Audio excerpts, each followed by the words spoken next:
Hi friends, ఎలా ఉన్నారు? Welcome to the Mahesh show. Couple friendly movie review. ప్రేమ కథలంటే ఇప్పుడు రెండు రకాలు. ఒకటి రీల్స్ లో చూసేవి, రెండోది నిజంగా జీవించేవి. కానీ చాలా రోజుల తర్వాత తెలుగు నుంచి ఒక సినిమా వచ్చింది. ఇది సినిమా కాదు, మన చుట్టూ జరుగుతున్న లైఫ్ అనేలా అనిపించింది సినిమా చూసాక. చైల్డ్ ఆర్టిస్ట్ గా తన కెరియర్ ని మొదలుపెట్టి చాలా కాలంగా హిట్ కోసం ఎదురు చూస్తున్న మన సంతోష్ శోభన్ ఈ మూవీతో హిట్ కొట్టాడా అంటే, సినిమా చూసాక నాకు ఒక్కటే అనిపించింది, హిట్ కొట్టాడు భయ్య. మూవీ అయితే సూపర్ ఉంది. గైస్, నా తరపున ఒక రిక్వెస్ట్, ఇన్ కేస్ ఎవరైనా సబ్స్క్రైబ్ చేసుకోకుండా చూస్తూ ఉంటే సబ్స్క్రైబ్ చేసుకుని పక్కనే ఉన్న బెల్ ఐకాన్ ఆన్ లో పెట్టుకోండి. మనం పెట్టిన వీడియోస్ ఎప్పటికప్పుడు మీకు నోటిఫికేషన్ రూపంలో వస్తూ ఉంటాయి. మూవీ యొక్క స్టోరీ లైన్ వచ్చేసి చాలా సింపుల్ గా ఉంటుంది. శివ చెన్నైకి వచ్చిన స్ట్రగుల్ అవుతున్న ఇంటీరియర్ డిజైనర్. జాబ్ లేక బైక్ టాక్సీ నడుపుతూ ఉంటాడు. హీరోయిన్ మిత్ర ఐటీ ఉద్యోగం వచ్చిన ఆఫర్ లెటర్ రాక స్టక్ అయిన ఒక అమ్మాయి. కొన్ని అనివార్య పరిస్థితుల వల్ల ఇద్దరు ఒకే ఇంట్లో ఉండాల్సి వస్తుంది.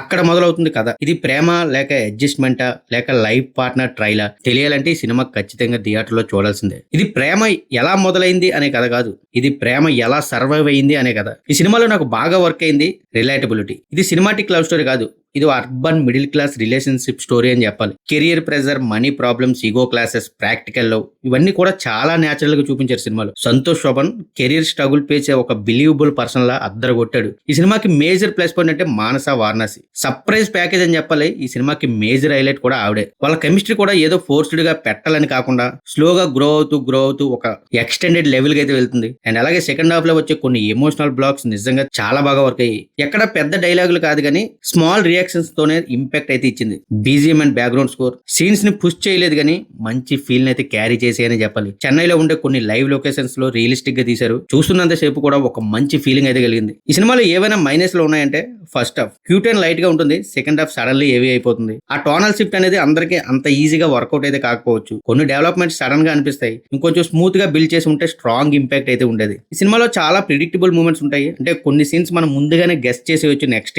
ఏం జరగబోతుందని. Performances wise Santosh Sobhan career best natural acting అయితే ఇచ్చాడని చెప్పాలి. ఇంకా ఈ సినిమాకి మానస వారణాసి హీరోయిన్ ఎవరైతే ఉన్నారో ఈ సినిమా యొక్క సోల్ అని చెప్పాలి. ఇంకా సపోర్టింగ్ క్యాస్ట్ గురించి చెప్పాలంటే రియలిస్టిక్ గా అందరూ వాళ్ళ క్యారెక్టర్స్ లో బాగా చేశారు. ఎక్కడ ఓవర్ అని ఫీలింగ్ అయితే కలగలేదు. ఫైనల్ గా ఈ సినిమా చూడొచ్చా లేదంటే, ఇది థియేటర్ సెలబ్రేషన్స్ మూవీ అయితే కాదు కానీ ఇది సైలెంట్ గా కనెక్ట్ అయ్యే ఒక సింపుల్ లవ్ స్టోరీ అని చెప్పాలి. మాస్ ఎంటర్టైన్మెంట్ కోసం వెళ్లకుండా రిలేషన్షిప్ డ్రామా కోసం వెళ్తే మూవీకి ఈజీగా కనెక్ట్ అయిపోతారు. కపుల్ ఫ్రెండ్లీ అని టైటిల్ పెట్టారని కాదు కానీ ఎవరైనా కపుల్స్ వెళ్తే ఈజీగా కనెక్ట్ అవుతారు అండ్ ఇన్వాల్వ్ కూడా అవుతారు స్టోరీలో. ఫ్యామిలీతో చూడొచ్చు అంటే చూడొచ్చు, బట్ 1-2 చోట్ల అడల్ట్ వర్డ్స్ అయితే ఉన్నాయి.